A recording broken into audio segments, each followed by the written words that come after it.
Bro, you're moving on to The Mandalorian Season 3. Woo boy. So Oh boy, indeed. we're gonna, you know, go through every episode, but we're not gonna have long discussions about every episode. Episode 1, The Mandalorian embarks on a journey with Grogu to discover what the universe holds for them.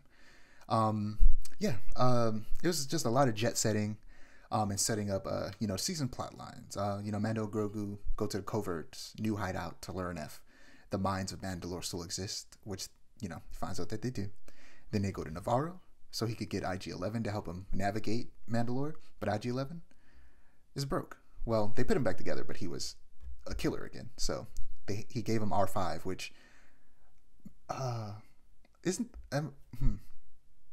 wait, did he get R5 there, or did he get R5 when he went to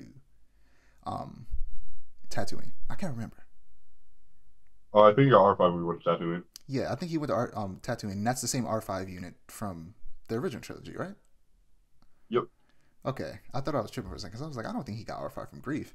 Yeah, he went to Tatooine, got R5, which is the same R5 unit from that first movie that ratted out R2. And yeah, then he goes to Bo-Katan, asks for help. She said nope. And in the next episode, Mando couldn't catch a break. He kept getting his ass beat. He got beat by the monster, and then he got beat by steps. He just slipped and knocked himself out. It was ridiculous how helpless he was in that second episode.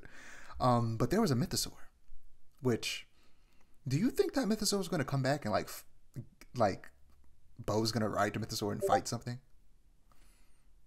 Um, I'm gonna say no for now because everything that seemed like it would happen in Mandalorian season 3 did not happen, What and did you everything that seemed like it would make sense did not make What sense. did you think was going to happen? So Well, what do you think was going to happen? Does that involve not having certain things happen in Book of Boba Fett? no, actually, Okay, so because it's like everything I thought would happen post Book of Boba Fett did okay, not happen. what did I you think don't was going to remember happen? most of my theories because it has been so All long, right. but it certainly wasn't Mandalorian season 3, that's for sure. Yeah, I think that unfortunately, Mandalorian has fallen prey to a huge thing that Disney has been doing, which is, with their connected universes, they just want to set up big stories rather than telling good stories. And now the Mandalorian has become a part of Dave Filoni leading up to his movie, rather than just being its own really good individual story that can somehow potentially slot in to everything else, but doesn't necessarily need to be a big part of that. You know what I mean? Yep. I feel like some people complain about it, and I disagree. I don't think that it's a bad thing that the Mandalorian isn't just focusing on Din necessarily, because it's called the Mandalorian, but he's not the only Mandalorian alive. I think it makes sense for the show to focus on the Mandalorians as a whole, and for him to be a part of that, because he cares about the Mandalorians. I feel like that makes sense, but I feel like the way they went about it just took too much focus away from Din and Grogu. And like we talked about back when we talked about Book of Boba Fett, he should not have gotten Grogu in that show. I feel like we should have got at least a couple episodes of him alone, and then eventually going back to get Grogu. And instead of it being done in a show that wasn't even his own, it was very strange. Um, but what is it? The next episode was different, and I liked it a lot. It's one of my favorite episodes of the season, actually, where at the beginning we get a really good dogfight as they leave Mandalore, and then we cut to Coruscant, and it focuses on two characters that we haven't seen in a minute. Dr. Pershing, the Imperial scientist that was experimenting with Grogu's blood from Moff Gideon, and Ella Kane, who's starring in this movie coming out soon that looks really cool, where she's just this buff lesbian. It looks great. But anyway, yeah, the communications officer from Gideon's fleet, and yeah, they're taking part in the amnesty program, rehabilitation support, and gradual reintegration of Imperial personnel into the New Republic, which is interesting. And this episode shows that the New Republic isn't all that it's cracked up to be. They aren't very good at just being a ruling government, and the seeds of the First Order and their takeover are being sowed. And yeah, it feels like that and whatever they're doing with their version of Air the Empire is just a big part of what they're setting up, which is like, I don't know how I feel about that.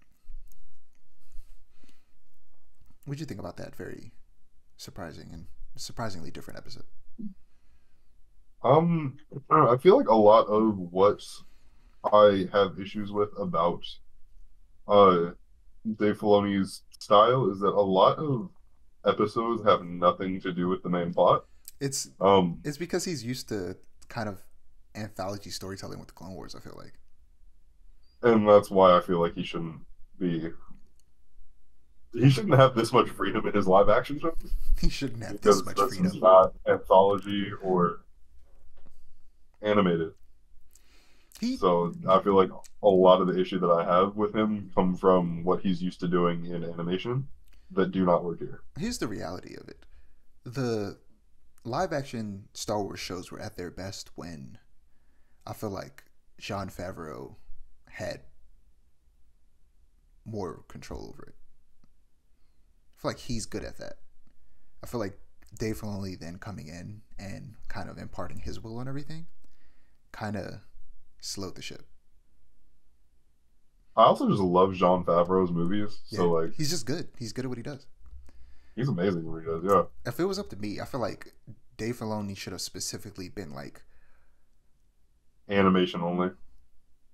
yeah, I was gonna say like the hit of animation specifically, but I'm trying to think. I think maybe it would have been better if, because I'm not. I don't necessarily believe it should have. He should have just been animation only. Like I don't mind him working live action. I just feel like his main focus should have been animation, and he can come in and give ideas for live action because he does know a lot about Star Wars and he does, have a lot of really good ideas. But here's the thing: George Lucas also had a lot of really good ideas. But just because you have good ideas doesn't mean that you're good at implementing them. And I think that's low key the problem with both Dave Filoni and George Lucas. They're idea guys, but they're not necessarily the best at executing them. Uh, yeah, he should have stuck to mostly animation. I feel like, and hopefully at some point he goes back to it because I really need another big, like animated Star Wars show. I really need that in my life, especially after finally finishing up Rebels just before, not even just before Ahsoka. I started watching Ahsoka. I watched the first 2 episodes, then I was like, oh, they're gonna like really dig deep into stuff from Rebels. I need to finish Rebels, and I had like 4 episodes left, so I finally finished Rebels just before the third episode of Ahsoka came out. But we'll get to that. But yeah, what happens in the next episode? The episode 4 was actually directed by Grief Karger himself, Carl Weathers, which I went on a Rocky binge back when Creed 3 was coming out. I love Rocky. Rocky's so good. Do you like Rocky? You like boxing movies? Not particularly, but I like Rocky. He's good. He's good as Creed. He's my favorite part of those movies. The third one's one of my favorites because of that. Well, the second one as well because he's the main, I guess, not villain, antagonist of the second movie. But yeah, this was just the pirate episode. They attacked, and then the Mandalorians came in to help them out. No, that was episode 5. But yeah, we're just gonna skip some of these episodes and go straight to the end because they weren't that interesting. We had one with Jack Black and Lizzo, which honestly I liked that episode. And that again, was my favorite episode. Yeah, I was I'm gonna not say gonna lie. I liked that episode. People were hating on that episode. I was like, that episode was fun as hell because it felt like an I episode of the Clone understand why Wars. people were hitting on it, but like I really enjoyed it, and it showed an aspect of Star Wars that we don't really get to see, and that's like the investigative side. Yes, it was like a I procedural crime drama. really like that. It felt like Yes, it felt like an episode of like Law and Order. Yeah, it felt like an episode of like CSI. Yeah, it was real fun. But I think this is where the positives of Dave Filoni's experience with kind of like anthology type stories come from. This felt like an episode of Clone Wars. This felt like something you would see in the Clone Wars, and if I'm not tripping, I feel like we've seen something like this in the Clone Wars. So like, yeah, it was. We might have. I don't remember. A lot of Clone Wars is not as good as people say it is, so I have no clue. That's fair. You're absolutely right. Like when I struggle to go back and rewatch it because there's just so much of it, and not all of it's good. I still love it though. Not a lot of it's good. I feel like it doesn't start getting good until like season 4. Like the first 3 seasons largely are just not great. I feel like up until season 5, it's largely not great. I'm not even gonna fight you on that. It's the truth. A lot of it's not great because was early on it was very much a kid show, and then it slowly shifted Oh yeah, into being like a show that's aimed towards all Star Wars fans, which was when it started getting really good. When like essentially when like Darth Maul came about. um, yeah, Christopher Lloyd was in this episode as well. Doc Brown from Back to the Future. It was very fun.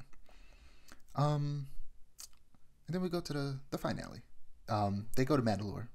There were some surviving the Mandalorians worst fucking finale on I've the ever planet. episode. I thought it was fun. I don't think it was like the worst. It wasn't It was great. so stupid. I'm so sorry. It was so dumb. And then Gideon's death. Like, are you serious? Are It you actually serious right now? That stuff is funny. I'm not gonna lie. I'm looking back on it. Um, Low key going back and like not rewatching, but like reading synopsises to like remember what happened in these episodes. I feel like it's not as bad as I thought it was, but it's still not great. Um, I like the finale. I thought it was fun. It was a little goofy. I thought it was I'm something not out gonna of a lie. Saturday morning cartoon for a show that's not meant to be a Saturday morning cartoon. That's fair. It was goofy. I can't deny that. But I It was found the goofy. goofiness fun. That was the stupidest shit I've ever seen. Uh, I wish the And show then was just a western. Bo-Katan puts up her shield as like the whole room explodes, and somehow it doesn't still kill them. That was the oh my god, that was so stupid. Yeah, Oh my god, I'm sitting here remembering the finale now. Oh my god,